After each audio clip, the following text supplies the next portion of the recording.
আসসালামু আলাইকুম। আগ্রাত বালিকা বিদ্যালয়ের সপ্তম শ্রেণীর শিক্ষার্থীরা তোমরা সবাই কেমন আছো? আমি তোমাদের আফরোজা ম্যাডাম, বাংলাদেশের বিশ্ব পরিচয় ক্লাসে তোমাদের সবাইকে স্বাগত জানাচ্ছি। আশা করছি তোমরা সবাই ভালো আছো। তোমাদেরকে স্বাগত জানিয়ে আমাদের অনলাইন ক্লাস আমরা শুরু করছি। আজকে একটা নতুন অধ্যায় নিয়ে আমরা আজকে আলোচনা করব। তো তাহলে শুরু করে মেয়েরা আমাদের পড়াশোনা। নিশ্চয়ই আমি আশা করছি তোমরা নিশ্চয়ই আমাদের গত ভিডিওগুলো দেখেছো। এখন আমরা যেটা করতে যাচ্ছি সেটা তোমাদের অর্ধবার্ষিক পরীক্ষা সিলেবাস অনুসারে। আচ্ছা, তো আমরা চলে আসি আমাদের ক্লাসে। তা আচ্ছা, আমরা কোন দেশের নাগরিক? বাংলাদেশের, তাই না? আমাদের সবাই কোন দেশের নাগরিক? বাংলাদেশের। আমরা কিভাবে বাংলাদেশের নাগরিক? কারণ আমরা দেখা যাচ্ছে যে ভোট দিয়ে থাকি। ভোটাধিকার আমাদের একটা অধিকার, ঠিক আছে? ভোট দিয়ে প্রতিনিধি নির্বাচন করার অধিকার আমাদের আছে। আমরা এখানে জন্মগ্রহণ করেছি, আমাদের বাবা মা এখানকার, আমরা স্থায়ীভাবে এখানে বসবাস করি, তাহলে আমরা এখানকার কি নাগরিক। তাহলে যখন কোনো মানুষ স্থায়ীভাবে কোনো দেশে জন্মগ্রহণ করে অথবা স্থায়ীভাবে বসবাস করে কোনো মানুষ, তখন সেটাকে বলা হয় কি নাগরিক। ঠিক আছে? আর একজন নাগরিক হিসেবে একজন নাগরিকের যে মর্যাদা সেটাই হচ্ছে তার নাগরিকতা। তাহলে একজন নাগরিক একটা দেশের জন্য অনেক গুরুত্বপূর্ণ একটা বিষয়। তাহলে একজন নাগরিক যদি সব দিক দিয়ে দক্ষ হয়ে থাকেন, দেশের উন্নয়নে সহায়ক হয়ে থাকে, তাহলে সেই নাগরিককে আমরা বলতে পারি সুনাগরিক। তাহলে আজকে আমাদের পাঠের বিষয় সুনাগরিক, বাংলাদেশ ও বাংলাদেশের নাগরিক, তার মধ্যে সুনাগরিক এই বিষয়টা নিয়ে আমরা আজকে আলোচনা করবো। ঠিক আছে? তো সুনাগরিক, তাহলে টিচার তোমাদেরকে সুনাগরিক সম্পর্কে তোমাদের বলেছিলাম, সুনাগরিকতা সম্পর্কে বলেছি।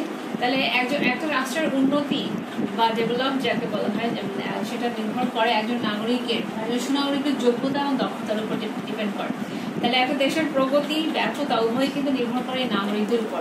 তাহলে একজন নাগরিক যদি বুদ্ধিমত্তা সম্পন্ন হয়ে থাকে, দক্ষ হয়ে থাকে, তাহলে সেই নাগরিককে আমরা বলতে পারি কি সুনাগরিক। সুনাগরিকের তাহলে সুনাগরিক বলছি, তাহলে সুনাগরিক কি সবাই জন্ম থেকেই সুনাগরিক হয়ে জন্মগ্রহণ করে? না, জন্মগ্রহণ করার পর মানুষ বিভিন্ন উপায়ে সেটা অর্জন করে থাকে। সুনাগরিকের যে গুণাবলীগুলো আছে সেগুলো চর্চার মধ্য দিয়ে আমরা সেগুলো অর্জন করি। তাহলে সুনাগরিকের যে গুণাবলী আছে সেগুলো সম্পর্কে আমরা একটু জিজ্ঞেস করি। আমরা রাষ্ট্রের সম্পদ অনেকে বলে থাকে যে সুনাগরিক একটা রাষ্ট্রের যেহেতু উন্নয়ন এটার সাথে জড়িত, তাই এই সুনাগরিককে অনেক সময় একটা রাষ্ট্রের সম্পদ হিসেবে আখ্যা দেওয়া হয়ে থাকে। তো তাহলে একজন রাষ্ট্রবিজ্ঞানীরা এই জন্য সুনাগরিক হতে হলে একজন মানুষের বা একজন নাগরিকের মধ্যে কি কি কোয়ালিটিগুলো থাকা লাগবে সেগুলো সম্পর্কে আমরা দেখি। একজন নাগরিকের যদি 3টা কোয়ালিটি থাকে তাহলে আমরা তাকে সুনাগরিক বলতে পারি। যেমন বুদ্ধিমত্তা, আরেকটা হচ্ছে আত্মসংযম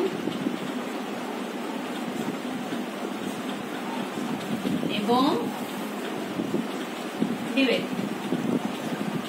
ঠিক আছে? প্রথমটা হচ্ছে কি বুদ্ধি, তারপর হচ্ছে তাহলে সুনাগরিকের গুণাবলী কয়েকটা রাষ্ট্রবিজ্ঞানী বলেছেন সুনাগরিকের 3টি গুণাবলী আছে। সুনাগরিকের কয়টা গুণাবলী? একজন নাগরিকের যদি এই তিনটি গুণাবলী থাকে তাহলে আমরা তাকে সুনাগরিক বলতে পারি। তাহলে সুনাগরিকের গুণাবলী হচ্ছে বুদ্ধি, আত্মসংযম এবং বিবেক। তাইলে দেখো বুদ্ধি কি করে? বুদ্ধি একটা গুরুত্বপূর্ণ একটা সম্পদ একজন নাগরিকের জন্য। একজন বুদ্ধিমান নাগরিক রাষ্ট্রের মূল্যবান সম্পদও বলা যায়। বুদ্ধিমত্তা অর্জনের সবচেয়ে বড় উপায় হচ্ছে কি শিক্ষা লাভ, জ্ঞান অর্জন। শুধু শিক্ষা লাভ করলে হবে না, সুশিক্ষা। ঠিক আছে? সুশিক্ষা বা জ্ঞান লাভ বা জ্ঞান অর্জন যেটাকে বলা যায়। একজন নাগরিক যদি সুশিক্ষায় শিক্ষিত হয় এবং জ্ঞান অর্জন করে তাহলে সে দক্ষ হয়ে উঠবে। ঠিক আছে? আর দক্ষ হয়ে উঠলে দেখা যাচ্ছে বুদ্ধিমত্তা সম্পন্ন হলে দেখা যাচ্ছে যে কি হয়, যথার্থ শিক্ষায় শিক্ষিত হলেই দেখা যাচ্ছে যে ওই নাগরিক কি করতে পারবে, নির্বাচনে দেখা যাচ্ছে যোগ্য প্রার্থীকে নির্বাচিত করতে পারবে। দেখা যাচ্ছে দেশের কোনো বাজে অবস্থা হলো বা দেশ কোনো সমস্যায় পতিত হলো, তখন দেখা যাচ্ছে যে উপস্থিত বুদ্ধি সহকারে দেখা যাচ্ছে যে কোনো রকম ডিসিশন নিতে পারবে। একজন বুদ্ধিমান নাগরিক রাষ্ট্রকে সঠিকভাবে পরিচালনা করতে পারবে, রাষ্ট্রের উন্নয়ন এবং সফলতায় গুরুত্বপূর্ণ অবদান রাখতে পারবে। তাহলে একজন নাগরিক যদি বুদ্ধিমত্তা সম্পন্ন হয় তাহলে কতটা গুরুত্বপূর্ণ কাজ করতে পারবে আমরা বুঝতে পারছি। এই জন্য বুদ্ধিমান নাগরিককে সম্পদও বলা যায়। বুদ্ধিমত্তা নাগরিকের একজন সুনাগরিকের একটা সম্পদ, মানে একটা অন্যতম গুণাবলীও বলতে পারে। ঠিক ঠিক আছে। বুদ্ধিমান যদি নাগরিক বুদ্ধিমান হয়, বুদ্ধিমান একজন নাগরিক কিভাবে হবে? সুশিক্ষায় শিক্ষিত হলে এবং জ্ঞান অর্জন করলে, ঠিক আছে। আর সুশিক্ষায় যদি একজন মানুষ শিক্ষিত হয়, যথার্থ শিক্ষা যদি সে লাভ করে এবং যথাযথভাবে যদি সে জ্ঞান লাভ করে, তাহলে সে কি করবে? সেটাকে যদি প্রয়োগ করার চেষ্টা করে, তাহলে সে কি হবে? বুদ্ধিমান নাগরিক, একজন যথাযথ নাগরিক, ভোটের সঙ্গে উপযুক্ত মানুষকে নির্বাচিত করতে পারবে। আর উপযুক্ত প্রতিনিধি নির্বাচনের মাধ্যমে দেশের নেত্রী বা নেতা যদি উপযুক্ত হয়, তাহলে দেখা যাচ্ছে যে প্রতিনিধিরা যদি উপযুক্ত হয়, তাহলে দেখা যায় একটা দেশ অনেক দূর এগিয়ে যেতে পারে, ঠিক আছে। তাহলে বুদ্ধিমান নাগরিক কিন্তু গুরুত্বপূর্ণ ভূমিকা পালন করে এখানে। তারপর আত্মসংযম বা আত্মসংযম, একজন সুনাগরিককে কিন্তু আত্মসংযমী হতে হয়। আত্মসংযম একজন নাগরিককে সকল প্রকার অসৎ কাজ, দুর্নীতি, সকল প্রকার অন্যায় কাজ, স্বজনপ্রীতি, দুর্নীতি, স্বজনপ্রীতি, তারপর স্বার্থপরতা, দুর্নীতি, স্বজনপ্রীতি, তারপরে সকল প্রকার অসৎ সকল প্রকার কাজগুলো বা স্বার্থপরতা, এই ধরনের বিভিন্ন রকম কাজগুলো থেকে দূরে রাখবে আত্মসংযম থাকে, ঠিক আছে। তো বিরত রাখবে। তারপর দেশ ও সমাজের স্বার্থে সে কাজ করতে চাইবে এবং কোন রকম নিয়ম ভঙ্গ না করে নিয়ম মেনে চলবে নিজেও, আবার অন্যদেরকেও নিয়ম মেনে চলতে অনুপ্রাণিত করবে। তাহলে আত্মসংযম ছাড়া সুনাগরিক হওয়া যাবে না। মানে বিভিন্ন অবস্থায় নিজেকে ধরে রাখা বা যে বিভিন্ন অবস্থায় দুর্নীতিগ্রস্ত হওয়ার মতো একটা সিচুয়েশন চলে আসছে, কিন্তু নিজের দেশের কথা চিন্তা করে নিজের যে ছোট স্বার্থটা সেটা বাদ দিয়ে দেখা যাচ্ছে নিজেকে ঠিক রাখার জন্য যে নিয়ন্ত্রণ করার যে চেষ্টা, সেটা হচ্ছে আত্মসংযম। আর এটার গুণেই দেখা যাচ্ছে যে মানুষ দুর্নীতি বা সকল প্রকার অসৎ কাজ অন্যের কাছ থেকে নিজে কিন্তু রাখতে পারে। তাহলে আত্মসংযম সুনাগরিকের একটা গুরুত্বপূর্ণ গুণাবলী। তারপর বিবেকও কিন্তু সুনাগরিকের একটা গুরুত্বপূর্ণ গুণ হিসেবে কাজ করে থাকে। বিবেক বিচার বলতে কি বোঝায়? বিবেক বিচার বলতে বোঝায় ভালো মন্দের জ্ঞান, দায়িত্ব কর্তব্যের জ্ঞান, ভালো মন্দের জ্ঞান,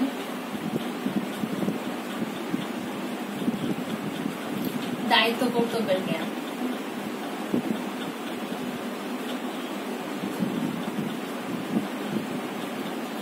ঠিক আছে, এইটা হচ্ছে বিবেক। তাহলে একজন নাগরিকের মধ্যে বা একজন মানুষের মধ্যে যদি ভালো মন্দ, কোনটা ভালো, রাষ্ট্রের জন্য কোনটা ভালো বা কোনটা মন্দ, সেটার জ্ঞান যদি থাকে একজন মানুষের মধ্যে, তারপরে তার দায়িত্ব কর্তব্য কি রাষ্ট্রের প্রতি বা তার নিজের জাতির প্রতি, তার নিজের প্রতি কি দায়িত্ব বা কি কর্তব্য তার, সেটা সম্পর্কে যদি কোনো মানুষ জানতে পারে, কোনো মানুষের জানা থাকে, তাহলে এই বিবেকবান মানুষের সুনাগরিক হতে পারবে, ঠিক আছে। তো দেখা যাচ্ছে যে একজন নাগরিককে শুধু বুদ্ধিমত্তা সম্পন্ন বা আত্মসংযমী হলেই চলবে না, তাকে বিবেক সম্পন্ন হতে হবে। ভালো আর মন্দ কাজের মধ্যে ভালো কাজটি বেছে নিতে হবে আর মন্দ কাজটিকে পরিহার করতে হবে এবং সমাজের জন্য সঠিক ডিসিশন নিতে হবে। তার জন্য কোন দায়িত্বটা সবচেয়ে বেশি জরুরি, তাইলে ওই দায়িত্বটা সে যদি বেছে নিতে পারে, তার সেরকম যদি জ্ঞান থাকে, সেরকম বোধ যদি থাকে বা অনুভূতি যদি কাজ করে তার মধ্যে, এই ধরনের বিবেক থাকলে তাহলে সেই নাগরিক যদি সুনাগরিক হয়ে উঠতে পারে।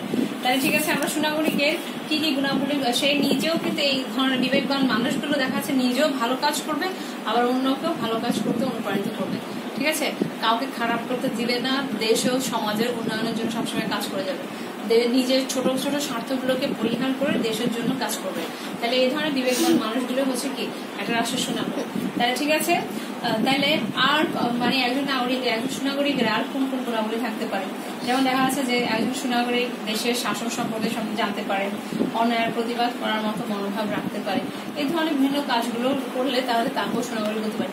তবে সুনাগরিকের মেইন 3টি কোয়ালিটি থাকা উচিত, সেটা হচ্ছে বুদ্ধিমত্তা, আত্মসংযম এবং তার বিবেক থাকতে হবে। তাই ঠিক আছে, আমরা এতক্ষণ আমরা জানলাম যে সুনাগরিকের গুণাবলী কি।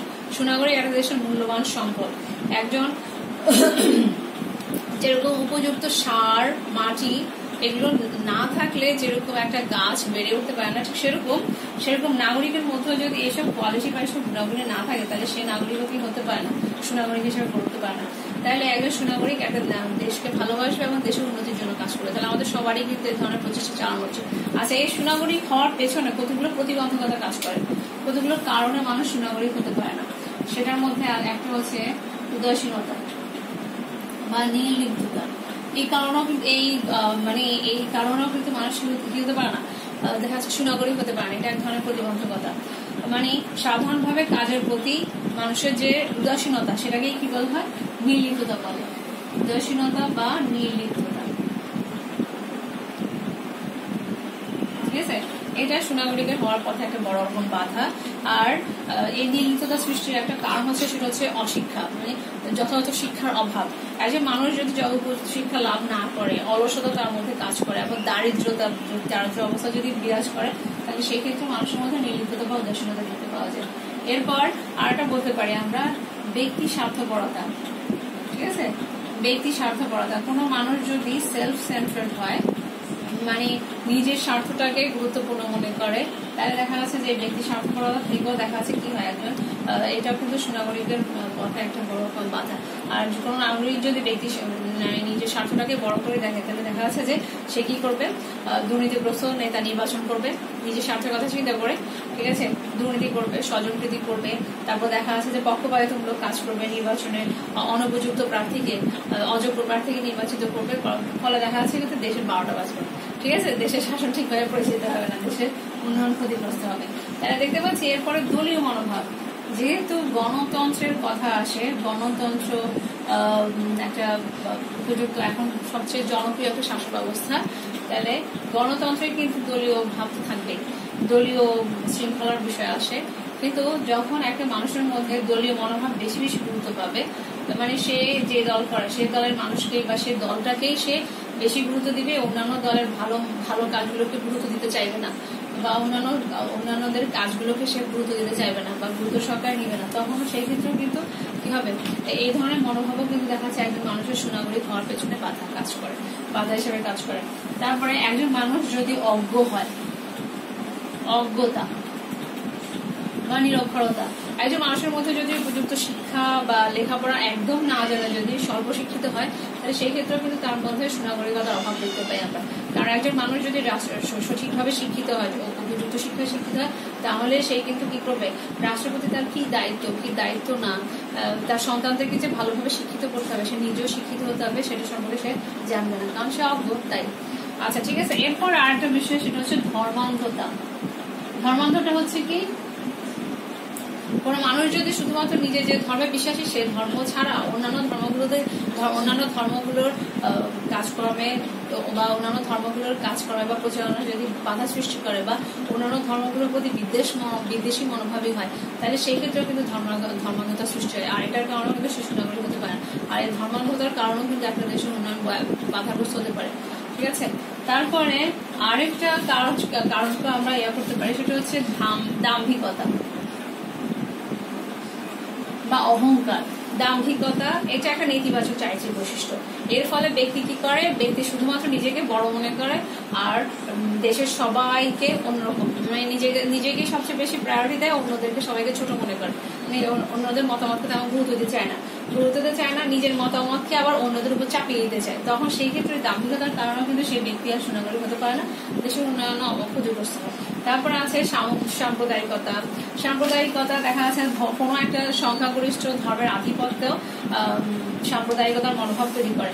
সংখ্যালঘিষ্ঠ মানে ধর্মের দিক থেকে সংখ্যালঘিষ্ঠ যেসব লোকজন আছে, তাদেরকে যদি তাদের প্রতি যদি বিদ্বেষী মনোভাব হয় এবং নিজের ধর্মকে অন্য ধর্মের উপর চাপিয়ে দেওয়ার চেষ্টা করা হয়, এবং এর ফলে দেখা যাচ্ছে এই ধরনের চিন্তা ভাবনা করে দেখা যাচ্ছে অশান্তি যদি বা অরাজকতা সৃষ্টি করার চেষ্টা যদি করা হয়, তাহলেও সেই ক্ষেত্রে এই সাম্প্রদায়িকতাও কিন্তু সমাজগতার পথে বাধা হিসেবে কাজ করে। তারপর অর্থনৈতিক অনগ্রসরতা, এটা কিন্তু একটা গুরুত্বপূর্ণ কারণ। অর্থনৈতিক অনগ্রসরতা বা দারিদ্রতা, অর্থনৈতিক অনগ্রসরতা, ঠিক আছে? অর্থনৈতিক অনগ্রসরতা বা দারিদ্রতা, এটাও কিন্তু দরিদ্র একজন মানুষকে তুমি টাকা দিয়ে যে কোনো খারাপ কাজ করতে বললে সেই কিন্তু দেখা যাচ্ছে যে কোনো খারাপ কাজ করে চলে আসবে। তো এই জন্য দেখা যাচ্ছে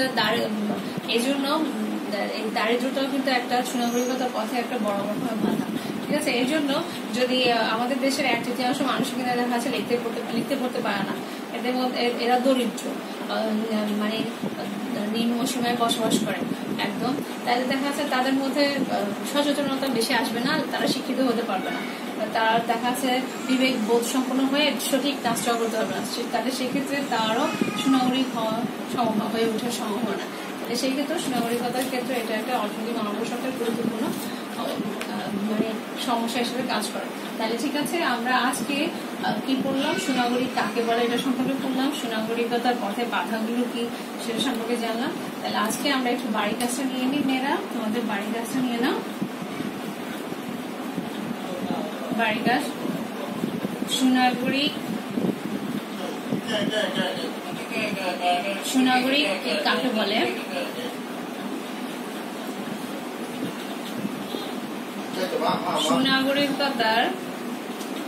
সুনাগরিকতা অর্জনের